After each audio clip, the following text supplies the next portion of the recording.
Hi, Cali. Look at you, so pretty.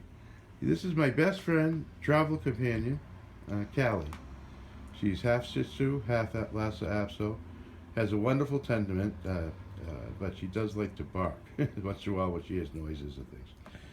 And a little background on her: we got her. I think she was 2 months old. She could fit in the palm of my hand, and it was originally my son's dog. I bought it for him for Christmas, but he was young back then. I think he was 20 years old, and anyway, she always stayed with me, so we basically I've adopted her from my son, even though he's still very close to her and sees her. When she was 3 years old, perhaps four, my son was taking her for a walk. At the time, he had three dogs. Callie, will you look up? I'm telling you a story. And she got off the leash, chased the bird into traffic, Callie, and ran up. We lived near railroad tracks. Ran up the railroad tracks, and we couldn't find her. We searched for a day and a half. Put it on Facebook and dog rescue pages, and I got a lot of calls, but unfortunately, it wasn't for Callie. Um, as you can see, she's very bored of the story because I tell people a lot because she's such a brave girl. Anyways, she went running up one direction up the railroad tracks, and so we searched that area. It was Easter. It was Easter Sunday, as a matter of fact. And I even canceled dinner with my mom to look for her and to get the word out. A lot of great people tried to help. They went to oops, I think it's the way. Many lengths to help us. They searched, and anyways, on the third day, I get a call, and it was from the animal rescue people, the dog officer, Fitchburg, and he said, I think we found your dog. So I immediately drove over there. It was about 2 blocks from my house. And sure enough, it was Callie. At first, she didn't recognize me, but she got a little nose going, and then she freaked out. She was dirty, filthy, and apparently, what had happened, it did happen because the girl loosened her. Her leash got tied up on the train tracks. So I'm assuming the only thing she could have done when the train come was to there was a little gully there, probably maybe a foot, and she would get down in the gully as a train went by. So after that period of time, I took her to the vet, and the vet told me she thinks she has post-traumatic stress, and it does happen with dogs. So anytime after that, anytime she heard a noise or anything, she would go run and hide, and she just wasn't herself. So I decided that maybe to bring her with me all the time because I knew she was afraid.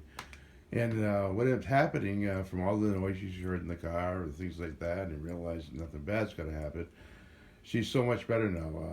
The fireworks was to freak her out. Fortunately, I live in an area where everyone sees the fireworks, even though they're illegal.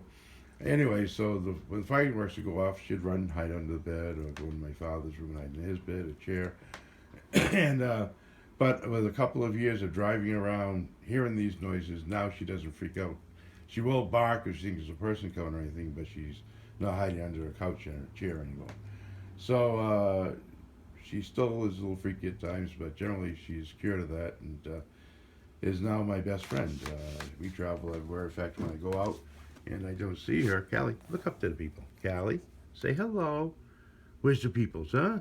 And so she goes out with me all the time. She's like my coworker. She's great at promotions. So, anyways, this was just a little video of my best friend Callie, and you'll be seeing her in most of my videos, I think, because she's always around me. But as you can see, even though we're talking about her, she's just she was out in the car for 3 or 4 hours, and now she's resting, and it's great. In fact, when I hit the road traveling, I'm going to register her as a health dog, a medical dog, and she's small enough that I can get a small dog carrier. And when I go shopping or into a store, I can bring her right along with me, so I don't have to worry about heat or anything like that. I even have I'm purchasing a lock on my steering wheel if for some reason I have to leave in the truck and it's warm or any type of weather. And another thing I do, will be doing is doggy daycare. It's like $24 a day, $12 half a day. Depends on the area you're in. So she does like mingling with other dogs, so I think that would be good for her. Gives me a break if I have to go to the doctors or something like that, and it'd be hard to take her in. So as I get my plan together for hitting the road, Callie's a big part of that. I honestly think that it'd be harder for me to do it without her. She's like my little security blanket, and I'm hers. We've been through a lot together, and we hope to have some good times ahead. So, well, thank you folks for watching this. And to anyone who thinks I'm using her as a prop, well, she's part of my life, so obviously I want to discuss her. I'm sorry for the shaky camera work. I'm not very good at this thing yet. I will get better, I promise. Please like the video if you like it. Please subscribe because I hope to have many, many videos as days go on about the lifestyle I plan on living. God bless everybody and have a great day. Bye bye.